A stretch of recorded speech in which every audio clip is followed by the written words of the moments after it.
everyone. Welcome to the Yacht Talk podcast. Today we are here at Pier 66 Pier Top, which is the restaurant with the best view in Fort Lauderdale at Pier 66 Hotel and Marina. And I am very pleased to have Peter Lenton with me. Hi, Miriam. How are you? Good. And Peter Lenton is a very experienced yacht broker in Fort Lauderdale.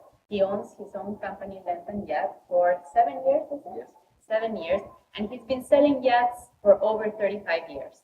So we will take advantage of his experience and ask him a few questions to help people who are thinking about selling their yachts. So should we start, Pete? Are you ready? Yes, I'm ready. All right. First question, Pete. What is the first thing someone should do when they're thinking about selling their yacht? First thing they should do when they're selling a yacht probably would be perhaps contact the person you purchased it with, the broker that helped you purchase the boat, get a market value of it, call that broker and get him on board the boat and get him to give you an estimate on the current value and what he will need, what you need to do to prepare for sale. Usually it starts emptying your stuff off the boat, which helps a lot. Emptying all the doors, covered wardrobes, refrigerator, and that would be the first thing to do. Okay. Now, how can yacht owners qualify brokers before choosing one? Well, in the case you put your boat up for sale and your broker that you used to purchase it is retired or whatever the case may be, you're going to ask the broker, find the broker, ask him if he's experienced in selling the type of yacht that you've got for sale. Brokers specialize in different areas, forklifts, sailboats, motor yachts. And so you want somebody who specializes in that. Also, you want somebody who's going to advertise in the correct places for the yacht that you're selling. Ask about their participation in boat shows. You're going to do the boat shows. We always talk about South Florida. So, are you going to do the Miami boat show, Palm Beach boat show, the Lauderdale boat show? And will I be in it? And what else? Marketing. What kind of marketing you use, whether it be magazines, internet, Yacht World, Yacht Council, and those other platforms that you use to advertise yachts. Okay. Those are the kind of questions I would ask. But I want a broker that specializes in a particular type of boat stuff, and then find out how he's going to advertise it, how we're going to market it, how long it's going to take him to sell it. If he has a long idea, how long does it take him normally to sell a boat like that? So it's historically record 7 boats. What does it take? And what about professional pictures and videos? Do all the brokers do that, or are some doing it and some aren't? No, that's a good point.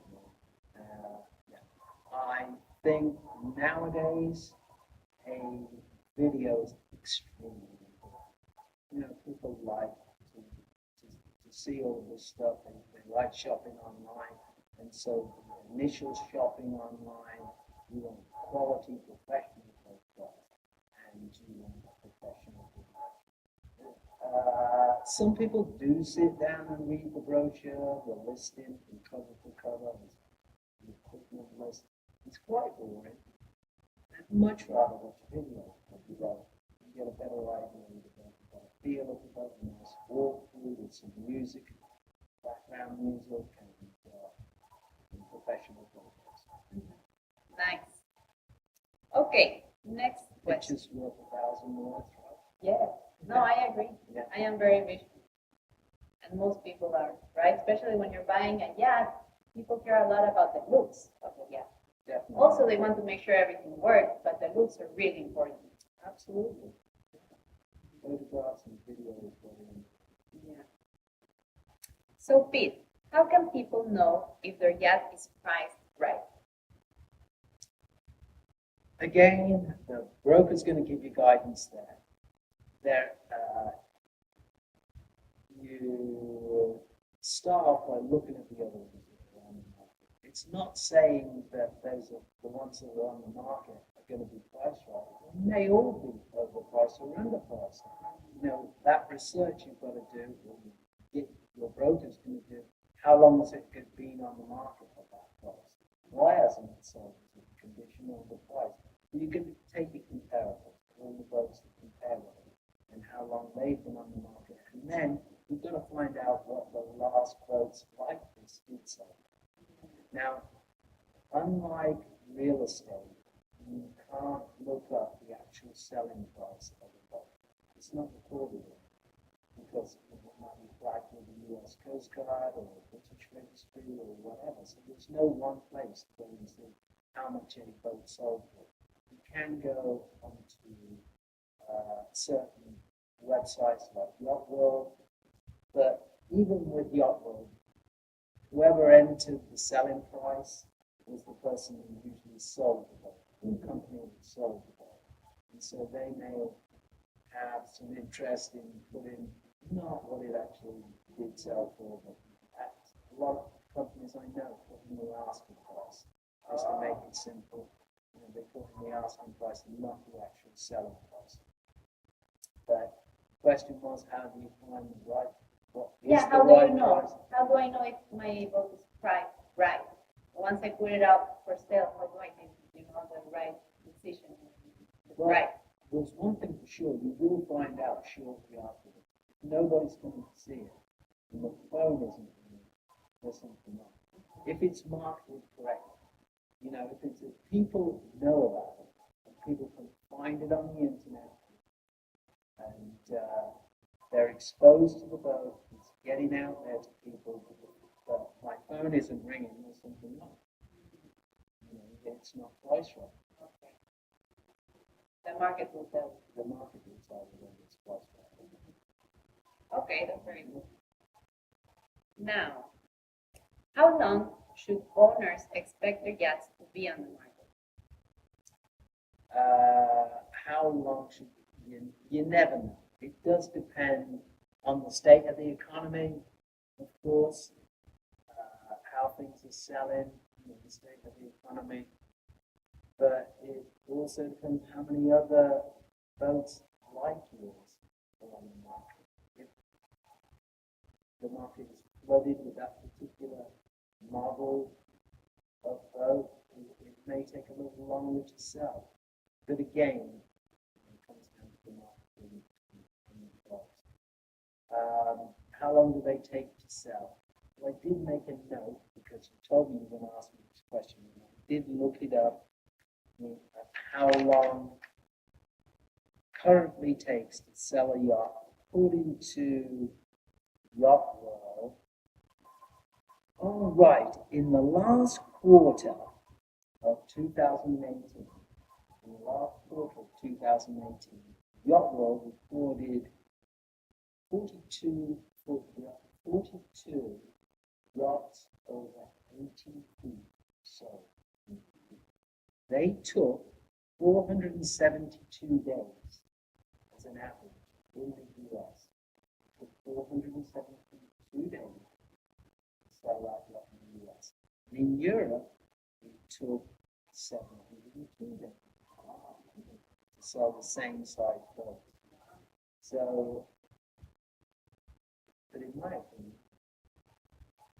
it should be sold within 6 months. If it's priced correctly, if you do everything right, it should sell. It shouldn't take anywhere near that long to sell.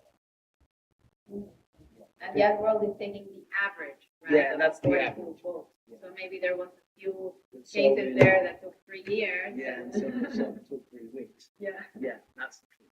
Okay. But, okay, that's pretty I good. think, yeah, within 6 months.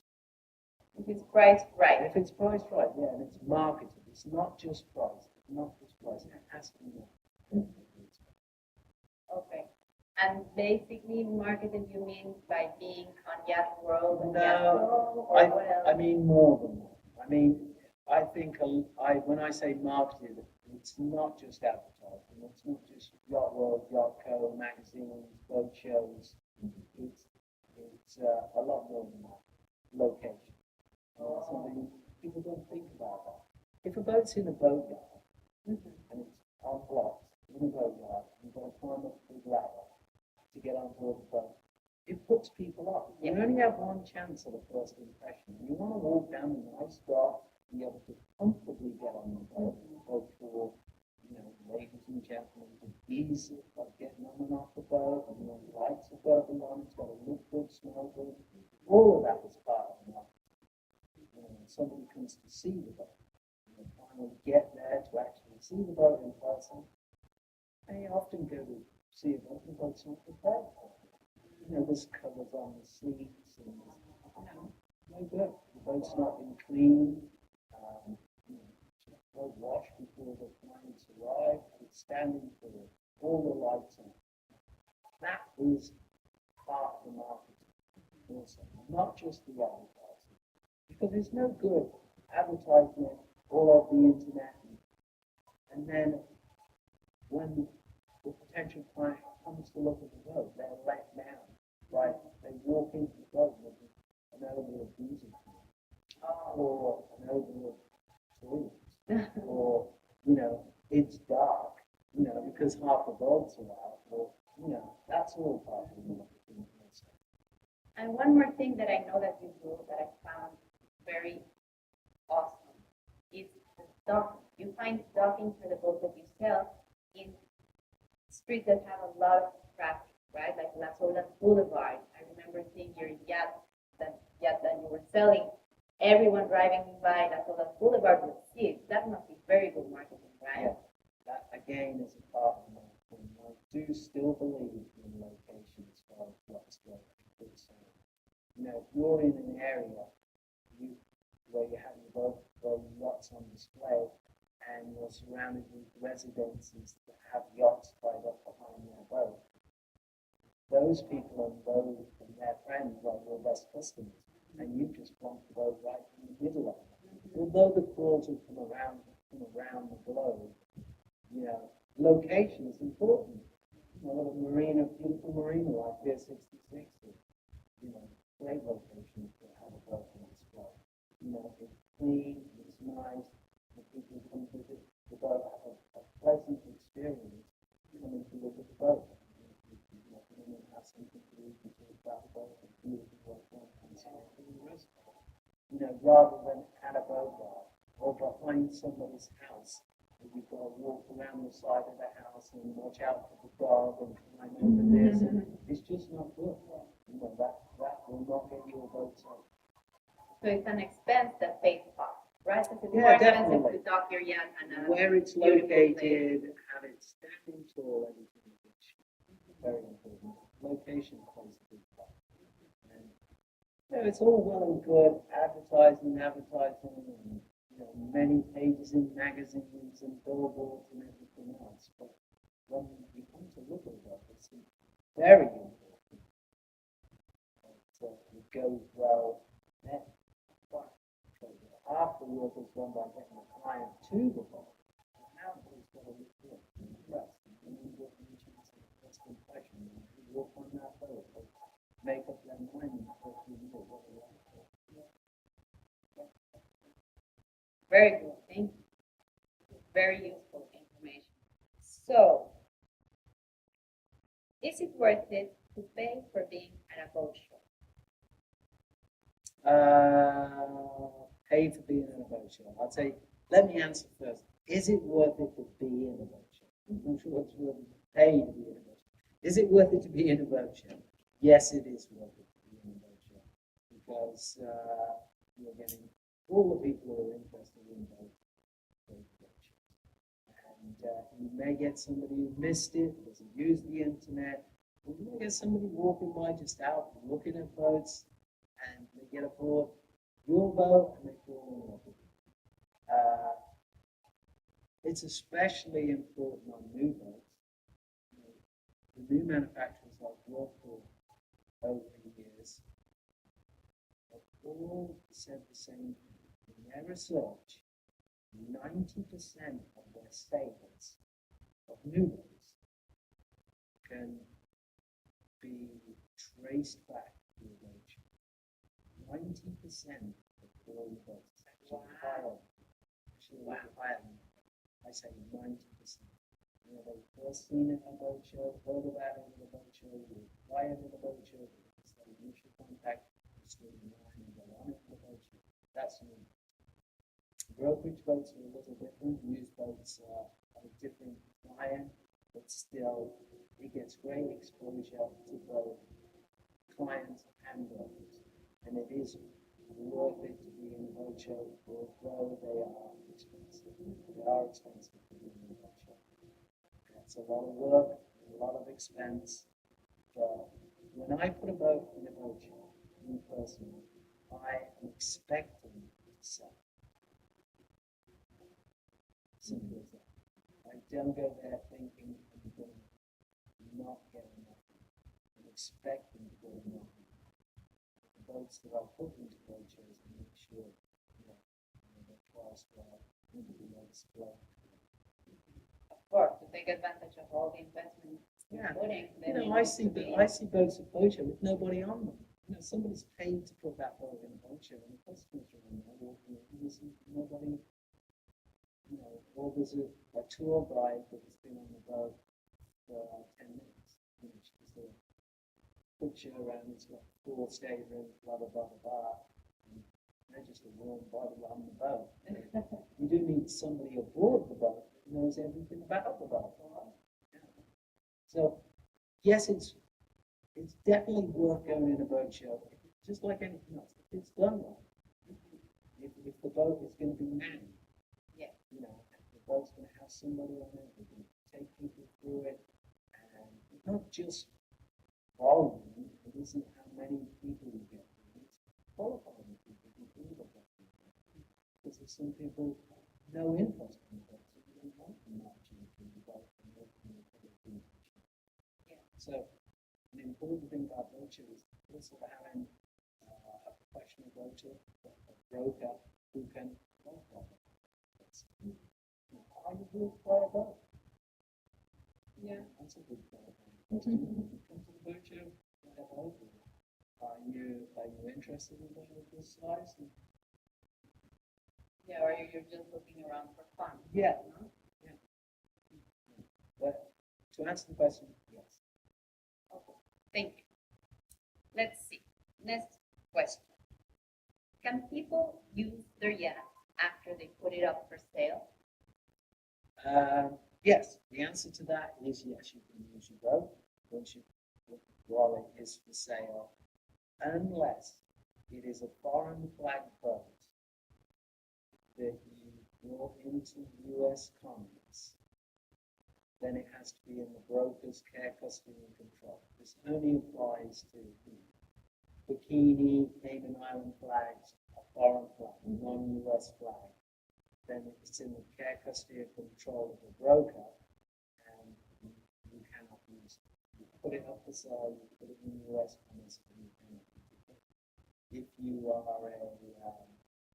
a U.S. flag, you are still able to use your boat.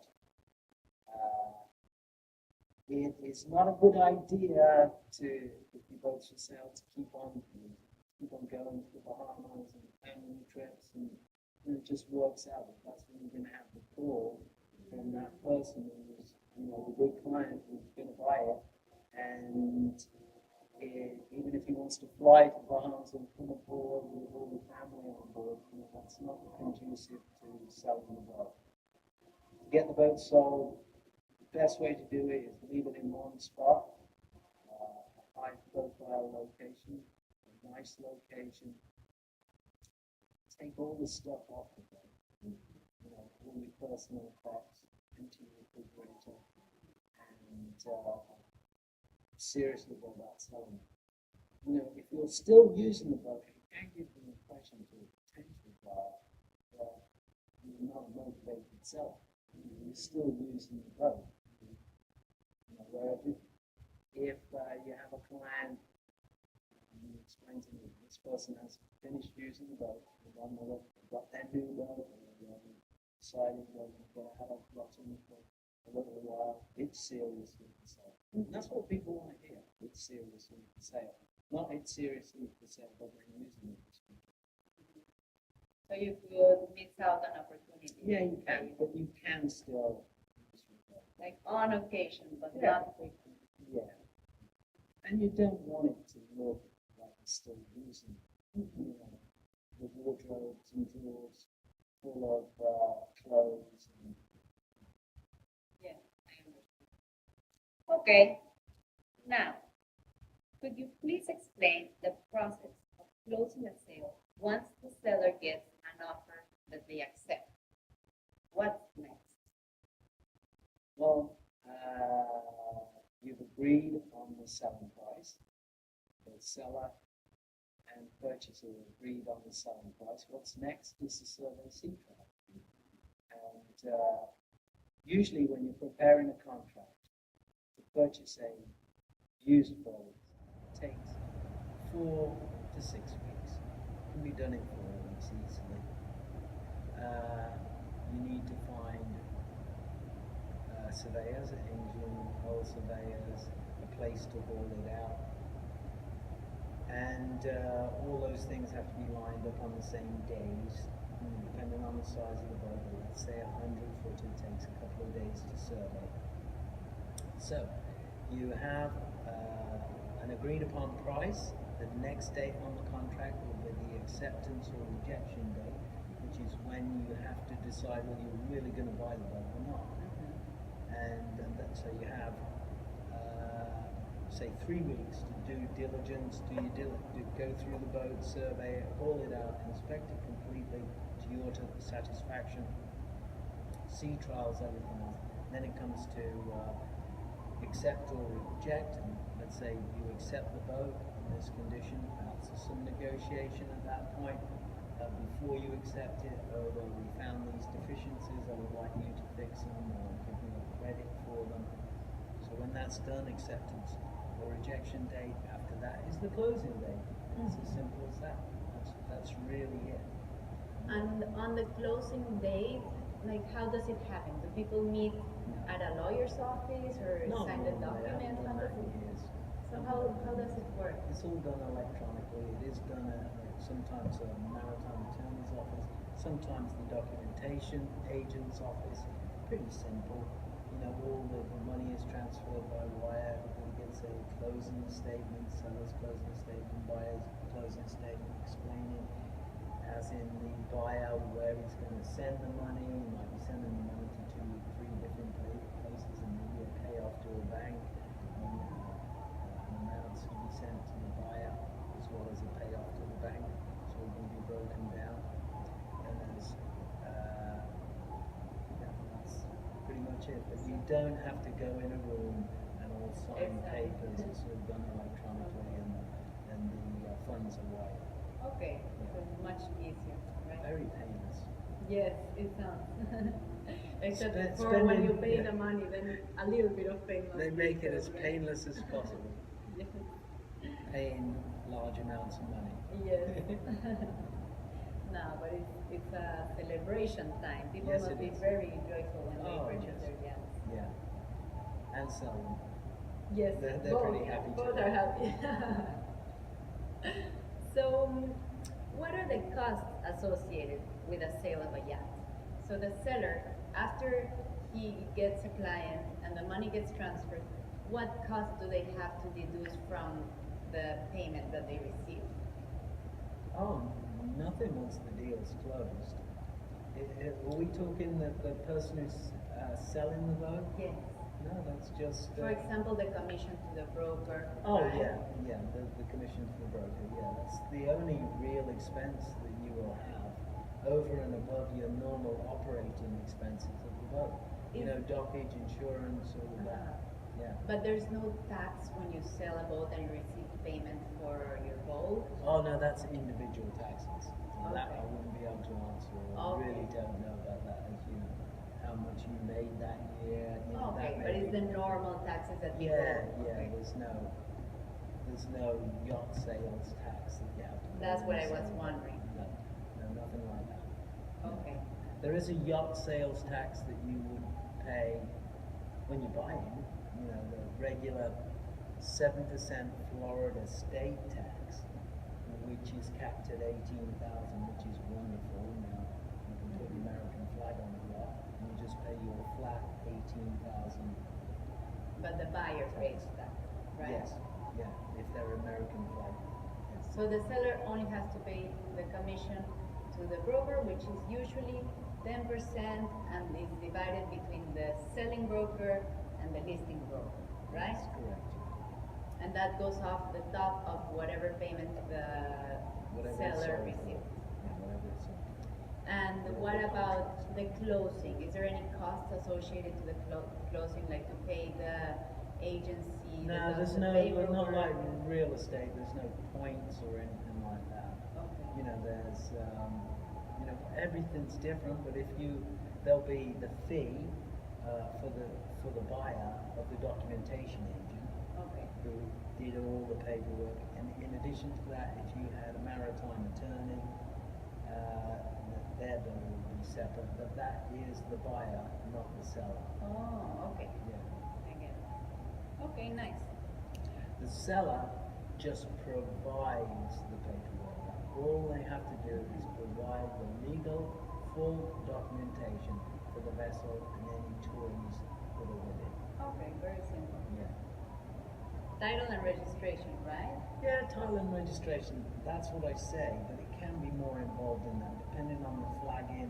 You know, if it's for resale, perhaps, you know, you might want to, sometimes a maritime attorney or documentation agent will request some additional documentation, like a tonnage certificate, Okay. or the MSO, which is the manufacturer's statement of origin, which is like the birth certificate of the vessel. It's issued when the boat was birthed. Tonnage certificate, MSO, radio license, stuff like that. Okay. Depending on the flags and other requirements might be there. Okay. Now the last question. Is there any other recommendations you would like to give to someone trying to sell their yacht? Yeah, as I've kind of said as we've been chatting here, it's down to two things. Broadly down to two things. Marketing and price. If those two things are correct, and your broker has done a good job on marketing and got the boat priced right, it will sell, and it won't take long to sell. But both things have to be. Marketing, as I said, you know, not just that it's on the internet, and you know, there's a lot of other things that are encompassed in marketing. Along with boat shows, the time when you put it on the market, you know, boat shows, location, and of course when it gets shown to a person, that's part of marketing. If the broker doesn't show up and the captains show, and the captains are captains, they're not yacht brokers. They don't sell yachts. You know, so that's all part of marketing too. But if that marketing part is done correctly and the price is correct, that boat will sell without a problem. Great. Thank you so much for all your wise advice, Pete. All right, thanks, Miriam. That's all for today, and we'll see you next time. Lovely. Bye.